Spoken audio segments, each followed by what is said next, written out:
cyangwa icyubahiro, kuko novuga ko mu Kirundi cyumvikana umuntu w'inshoreke, novuga ko aba umuntu ariko n'umuntu akora ibikorwa mu rugo rw'umuntu. Muri Kirundi cyumvikana uno munsi ni iri jambo abantu bakunda kuvuga ngo umukozi. Siko tubyita.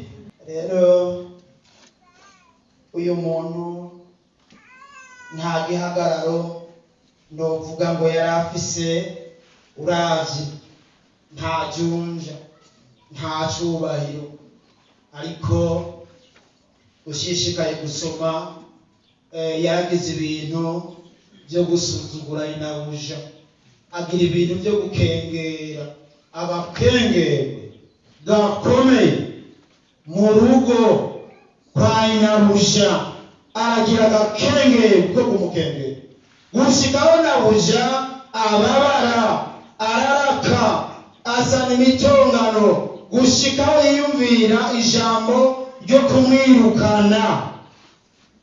Siko bimeze. Tweho abo dufise badufasha, abo yatwitamo n'abakozi, iyo umuntu akugabiye ntumwirukana. Siko bimeze. Mwirukana. Hanyuma rero uyu Hagari novuga ko yari afise uruhande rw'amasezerano y'Imana, mugabo we warabiyoberwa, kuko kuba yaracorekeye uyu Sarayi hari ikintu afise nk'amasezerano, kuko kugira ngo habe naho nyine Imana yari yabishize ku kinkomo. Hanyuma rero ariyoberwa. Umuntu ukugira ingorane abanza kwiyoberwa, ukayoberwa uwuri. Imana mu kugira ngo umuntu aba kure y'Imana, Imana uyigira umugenzi mutoya, kuko hari umugenzi usanga ari umuntu mukuru, kuko ufise nk'umugenzi w'umutegetsi ntiwo mufata uko wishakiye. Hama Imana abantu bakayigira umugenzi mutoya, ukamenga ni mwende wanyu, ukamenga woyifata uko wishakiye. Yesu nadufashe. Ego nagira ngo gatoya Imana abantu mu kuyiyoberwa cyangwa mu kuyoberwa Imana twese tugomba kuyifata tuneneka minenegwe. Umuntu umwe yarasenze, hanyuma ngo yari umukamakare, umunyokuru. Umukamakare mbega turacyumvikana ko yari umunyokuru. Hanyuma rero yari afise abuzukuru biwe baryamye, hanyuma atangura gusenga nabo baryamye. Hanyuma rero sinzi icyo bapfuye, ngira bapfuye ishuka bivuze. Umwe akoma induru, nawe atanguye gusenga, aba yayumvise induru, aca abanza, yariko arasenga abanza kureka ngo none ganaka ngo muriko murapfa iki. Hanyuma aragaruka ngo hanyuma rero ngo Mana yanje ngo naringeze ngo kwiri. Bane dufashe umuntu Imana akayifata nkaho woyibwira ngo ndinda ndaje, guma undindire nagira gute ndaje twende.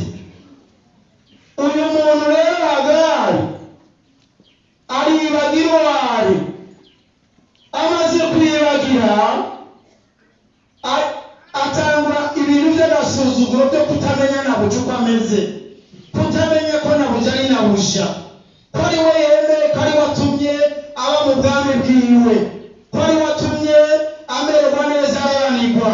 Kuko kugira ngo umuntu w'umukozi arambire ahantu habe abanza kuzurana nabuja. Siko none utuze na nyokobuja wabona ahantu ushobora kuhaba n'ibyo ukunda n'ibikunda ubugiye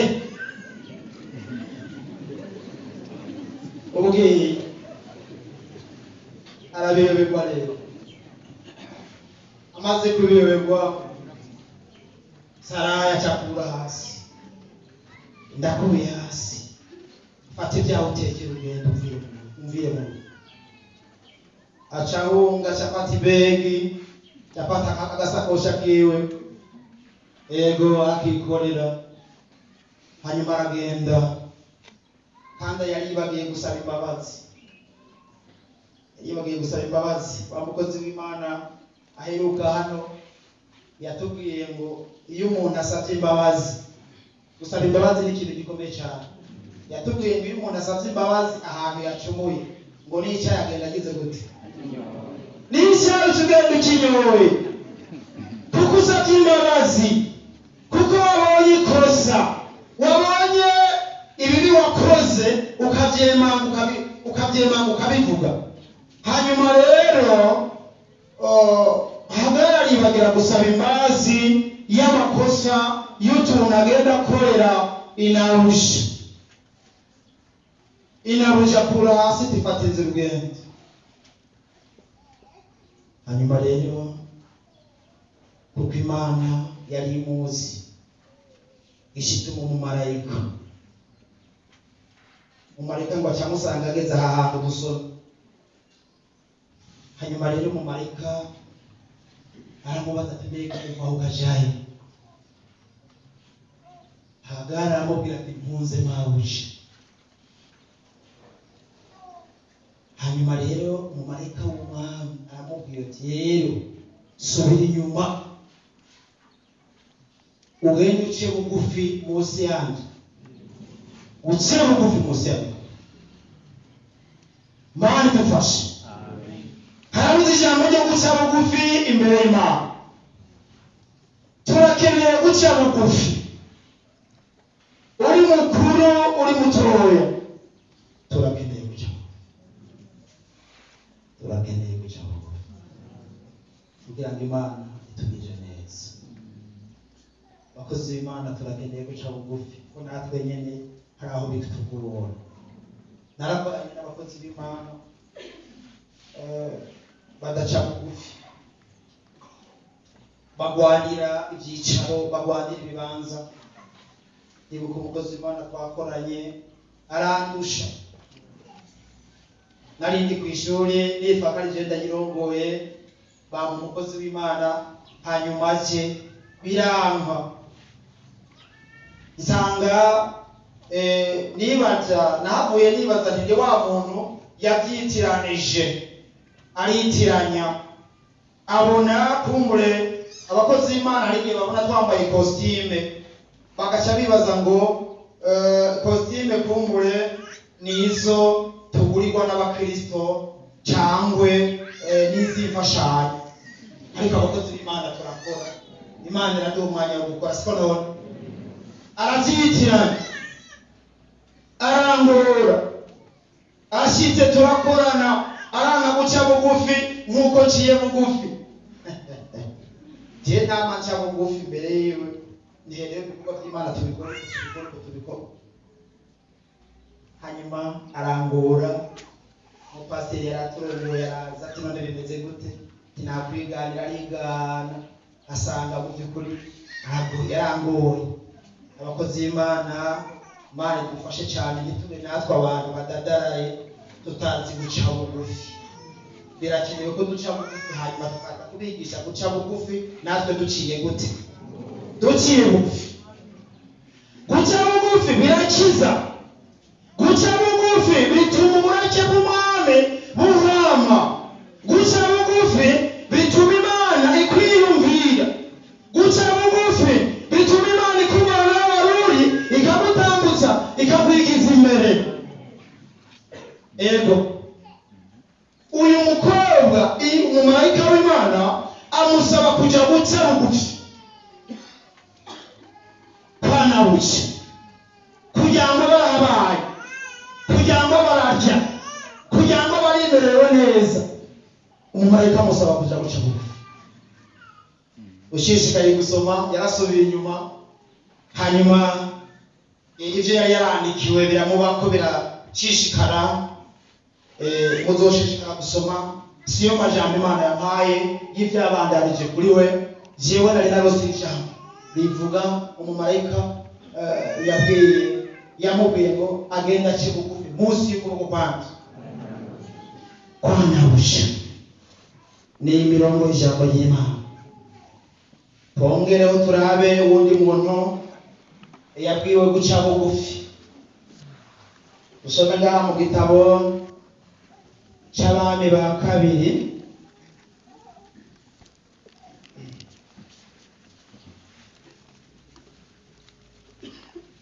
Abami ba kabiri ibice 5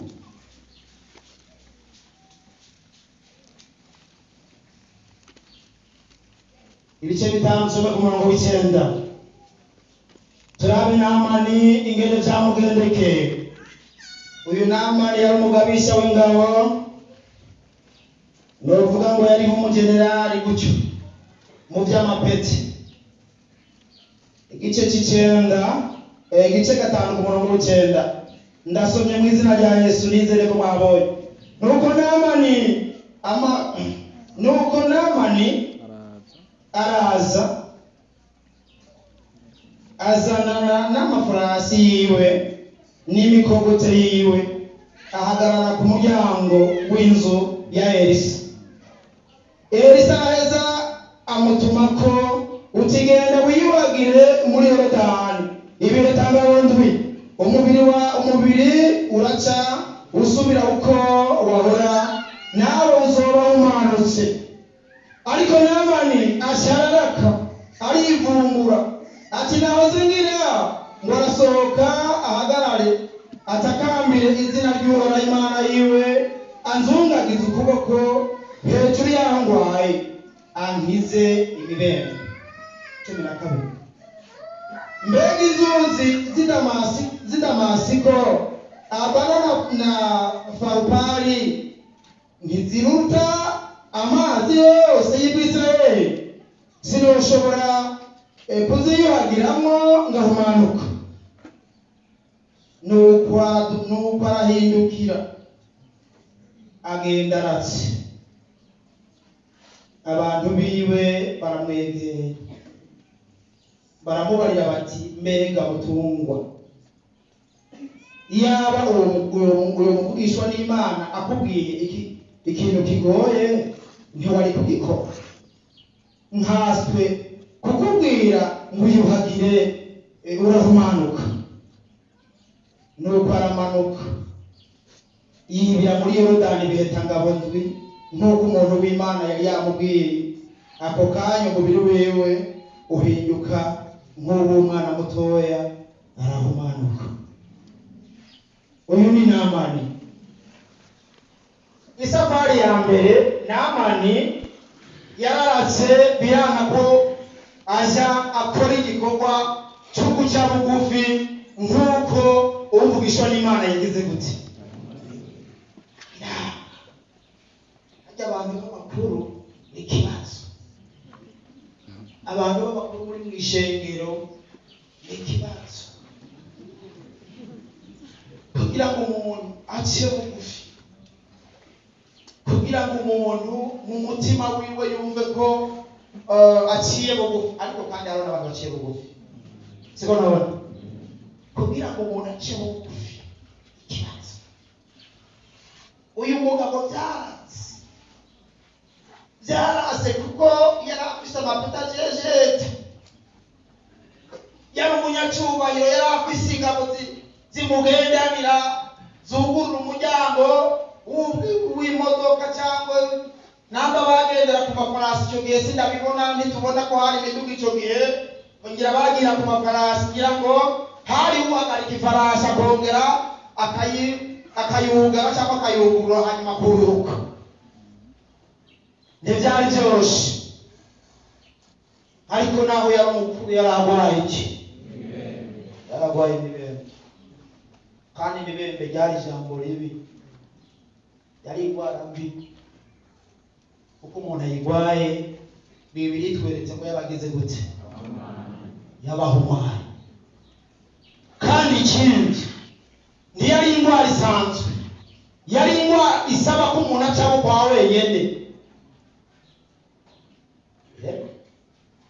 Saba kwa wenyene kuko je nagenda bazabaza abantu batamba bakera nakunda kubazabaza turi n'umuntu wa kera nkabazabaza narigeze kubaza ingwara y'imibembe ukuntu byari bimeze bambwiye bati ingwara y'imibembe umuntu yadukako n'imiburiburi yaba hafi nko ku metero nk'amajana 5 n'abandi nari ku metero amajana 5 ata inusu y'ikilometero mwizo metero zose ata muntu ari hafi yaho aho numva ko umuntu yameze nk'umuntu yatawe yarameze nk'umuntu yatawe kandi namani ibimbe mbese yari yaravukaye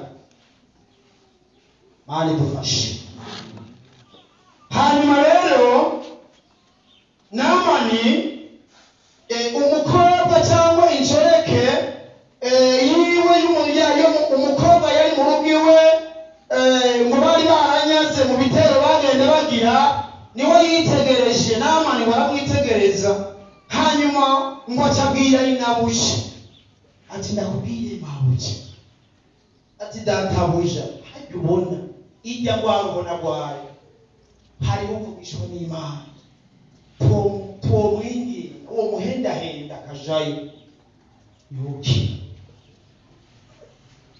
nyuma rero nibaza ko mukanamani yarahavuye ngira araja kukamungorera ayimubwira nibaza ko atarose habihera kubera abantu b'abakuru baragoye mugabo kandi kubera ko yari umuntu wiwe nibaza ko byaramworoheye abimubwiye arateba arabyemera ati rero uwo Gisiriya hari uvugishwa n'Imana yoshobora kumukiza iyo mibembe hanyuma rero Namani arikora agenda afata ingabo ashitseyo uvugishwa n'Imana aramubwira ati genda wibire kandi ntuza kwibira igihe tangabo kimwe uze kwibira igihe tangabo bingahe ibihe tangabo indwi Namani amaze kubyumva araka amaze kuraka atangura kwidoga ngo jewe ngo narinzi ngo yuko azagufata ukuboko ngo kwiwe ngo akafata ngo akazungagiza ngo hejuru yaho gize gute hejuru yaho ngwayo ngo hanyuma akabwira Imana yiwe bugaheze kagira gute ngo sinarinzi kwambwira ko nza kwibira muri rujya ruzi rw'ikiziba kandi iwacu hariho n'amazi meza yo asumbaya ntushobora kwiyuhagiramo ariko ayo mazi meza yo kwa Namani nta muti wari urimo Mani dufashe arabanza araba guca bugufi birasi guca bugufi biratuma umuntu apfa ntaki yego turi wacu ivuka rya desa ryarishe umuntu yamajana umugabo tuziganye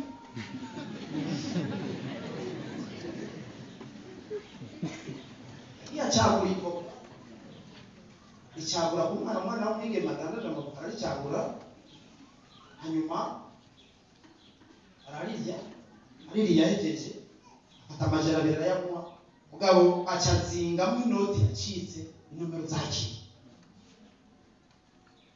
hanyuma wa mwana yazinguruye asanga inoti yaracitse inomero zaragiye iyo noti niba yarapfuye umwana w'umukobwa ati ndasabye nyongera yanda yarapfuye umugabo ati twara yajyanye yase kuyatwara umukobwa amwihambirira ko wa mugabo amugira ikofe amugize ikofe ku rubuga uko kose y'iwacu yakara abarabimenye ati boha mu mujana amujana no mu gasho tugiye hari mu gihe kigoye cy'ibihe birenganye uwo mugabo ntifungiye kumubona kandi yazize amajana yazize inoti y'amajana ngana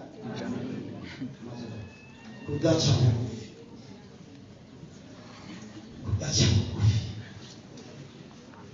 mani dufashe Namani abanza kurakaranana padoshobora kwibira muri Yorodani bihetangabondwe yerekana ko umukozi w'Imana ngo yarakwiye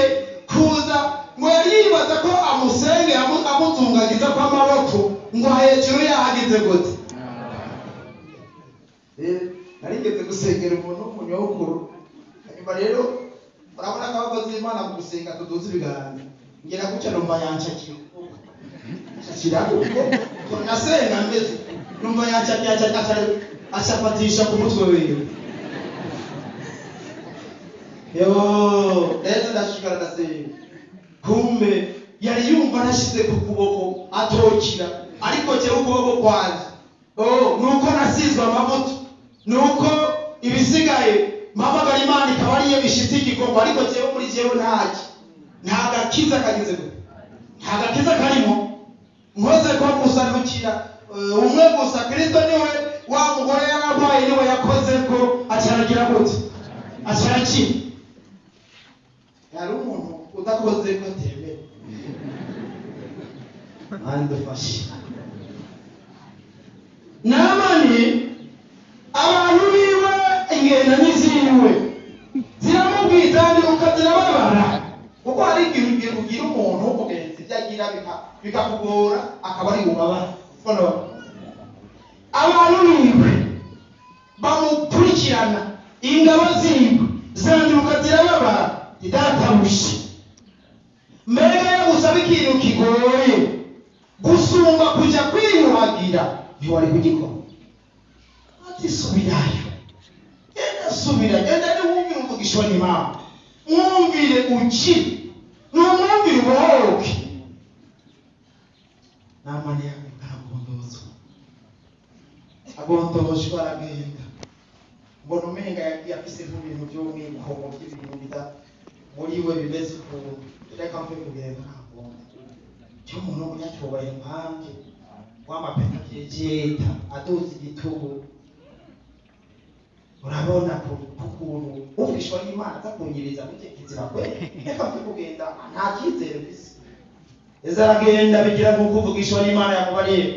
Hanyuma rero amaze kwibira igihe tangabo kimwe, arasubira igihe tangabo kabiri, arasubira igihe tangabo gatatu, arasubira kane gatanu gatandatu, ubugira ndwi ashabagize gute, ashabagize.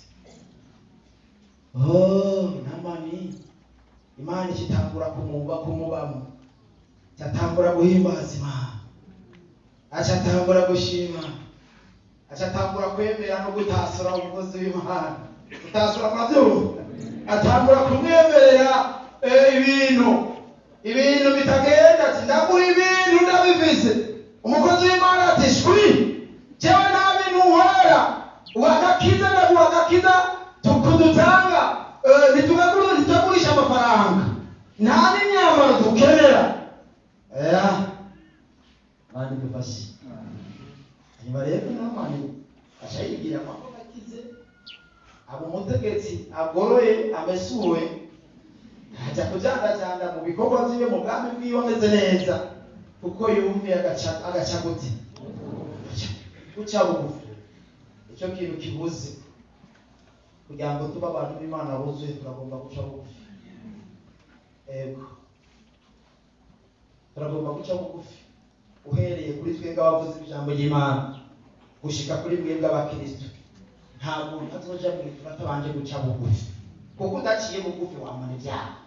Siko none wamana ibyaha udaciye bugufi, ngo wumve ko ibintu byose bisaba kubiharira, wumve ko abantu mubana hariho abantu bakugora, wumve ko mu rugo mubana n'umudamu akugora, hanyuma ugaca bugufi ukamwereka atatu ukora uku, nukuri ntajubushika. Abagabo n'abantu bakunda ishubahiro cyane mu rugo. Burya umugabo uko byogenda rwose, mwabadamu abagabo barashaka icyubahiro. Ntubabone ngo woze muri abantu basanzwe, abagabo barashaka icyubahiro. Abanye amusanteri twari dusangiye urubaho, ari umusanteri agibagira, ujya kujya numva igihugu ziravutse mw'ijoro, kubera yari yibagiwe. yibagiye agomba ko ingufu arekurirwa n'amategeko azikoresha mu nzu cyangwa muhira, ariko kugira naho hari izindi ngufu, hari uguca bugufi, kandi Imana yabyemerera abagabo ibyo none irabitwemerera. Abo gusa si ingufu zazindi zo kugira nabi, sizikwe zo kugirira nabi abantu, kuko turabaganwa twese nabi. So none ndukumvikana mw'iyi minsi ngo hari ibintu byatunganye, abantu bariko barahabwa n'amategeko abadamu, ariko nawe bihani badamu bene data, turi mu rugendo ruja rero, turagomba guca bugufi ukamenya umwanya ukawukoresha neza kugira ngo ntubigitsitaza cyumubaka. Yesu nadufashe. Nabo narakira kuko yumviye agaca bugufi, hagara asubira kwa Nabuja, hanyuma aca bugufi abarahabaye. Amasezerano y'Imana yamuvuze ko abaramushikako, arushishikaye ngo abyarandi Ishimayeli, gutyo birabandanya. Navuze ko ayo majambo senda hawe nari narose mu ijambo rivuga ngo subira kwa nyokobuja uce bugufi, uburagize gute buri imbere Mana. Amen. Turagomba guca bugufi.